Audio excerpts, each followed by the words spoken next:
শুভ নববর্ষ 1432। আমি শুভ চৌধুরী আছি বরিশাল টেক্সটাইল ইঞ্জিনিয়ারিং কলেজের এই প্রাণবন্ত নববর্ষে আয়োজিত, যেখানে হাসি খুশি এবং বাঙালিয়ানার মিলন মেলা হচ্ছে। 15 দিনের আনন্দ, দুঃখ, ক্লান্তি, গ্লানি সব কিছুকেই পেছনে ফেলে এগিয়ে যেতে চাই নতুন উদ্যোগে, নতুন প্রেরণ। বরণ করে নিতে চাই 1432কে। আমি আছি, থাকবো সম্পূর্ণ প্রোগ্রামকে আপনাদের সামনে তুলে ধরবো সবার অনুভূতির কথা। এ পর্যায়ে আমি যাচ্ছি উৎসাহ সাংস্কৃতিক পরিবারের সভাপতি রেজাউল আহসান ফাইয়াজ ভাইয়ের কাছে। শুভ নববর্ষ। ভাইয়ের কাছে আসলে জানতে চাই, এত বড় প্রোগ্রামের আয়োজনে অভিজ্ঞতা কেমন? আসলে অভিজ্ঞতা বলতে কি, যে কোনো প্রোগ্রামের অভিজ্ঞতাই হচ্ছে আমরা বিহাইন্ড দ্য সিন যদি বলি, অনেক কষ্টের। আসলে আমরা অ্যাজ এ অডিয়েন্স যখন আমরা প্রোগ্রামগুলো দেখি মনে হয় খুব সুন্দর, কিন্তু এর পিছনে যে কত পরিশ্রম, কত কর্মীর চেষ্টা থাকে, কত না ঘুমানো রাত, কত রিহার্সাল থাকে, সেটা আসলে আমরা কেউই জানি না। তবে একটা কথা বলতে হয় যে 5 বছর পর একটা প্রোগ্রাম নতুনভাবে রিওপেন হচ্ছে, অবশ্যই সহজ ছিল। আর বিশেষ করে ঈদের বন্ধের পর, যার কারণে আমাদের অনেকেই আসতে দেরি হয়েছে বা ছিল না, তো এই একটা প্রবলেম ছিল। তারপরেও আমরা পেরেছি, চেষ্টা করেছি। আর এক্ষেত্রে অবশ্যই আমার ধন্যবাদ দিতে হয় আমার ক্যাম্পাসকে, আমার ক্যাম্পাসের অথরিটি যারা আমাদের শ্রদ্ধেয় শিক্ষক মন্ডলী, তারা আমাদেরকে খুবই সাহায্য করেছেন। না হলে আমাদের এই প্রোগ্রামটা এইভাবে সুন্দর করে তোলা হতো না। যাই হোক, কষ্ট কারো না কারো তো করতেই হবে, কারো না কারো তো লাগবেই। তো প্রোগ্রামটা সুন্দরভাবে হোক, এটাই চাওয়া। ভাইয়ের কাছে আরেকটু জানতে চাই, সেটা হচ্ছে উৎসাহ সাংস্কৃতিক পরিবার থেকে এবার আসলে দর্শকদের জন্য কি কি চমক থাকছে? আসলে সব যদি বলেই দেই তাহলে আর দেখবে কি দর্শক, তাই না?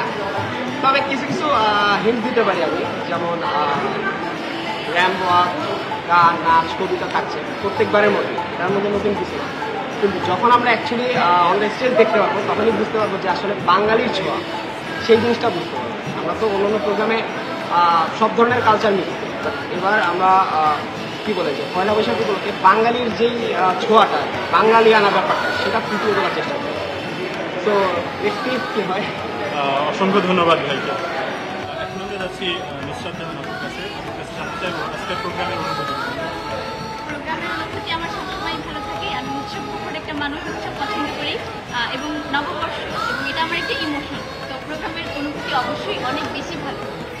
আপুকে ধন্যবাদ। কিন্তু আরেকটু জানতে চাই আপুর কাছ থেকে যে আজকের প্রোগ্রামে যদি আপুকে আজকের প্রোগ্রামটি ডেডিকেট করে নিয়ে যদি কোনো গান বা কবিতা বলতে বলা হয়, তাহলে আপনি কি বলবেন?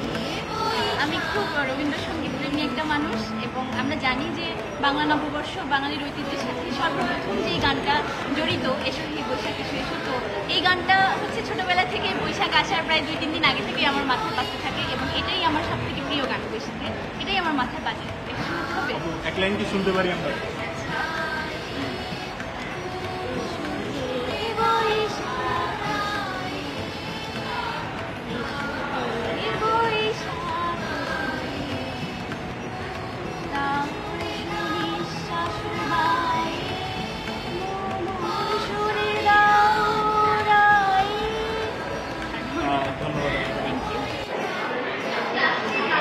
এখন আমরা যাবো নুসরাত জাহান অনামিকা আপুর কাছে।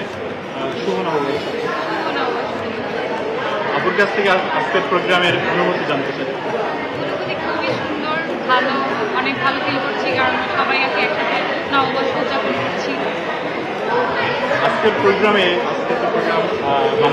বাঙালির ঐতিহ্য এবং বাংলার সবচেয়ে বড় কিছু খাবার, আজকে যদি বলা হয় খাবার প্রোগ্রাম হচ্ছে পান্তাভাত, ইলিশ মাছ ভাজা, তারপরে একটা শুকনো মরিচ ভাজা থাকবে, শুটকি ভর্তা থাকবে, বেগুন ভর্তা থাকবে।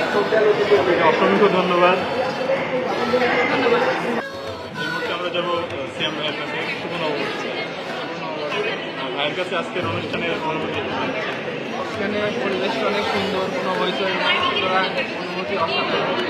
আজকে যদি বাসায় থাকতেন প্রিয়জনদের নিয়ে কীভাবে আসলে প্রিয়জন বলতে বন্ধু বান্ধব আছে, ওদের সাথে একটু ঘুরতে যেতাম। আমাদের ওই সাথে আবার রাশিয়ানরা আছে, সব কিছু মিলাই অসাধারণ।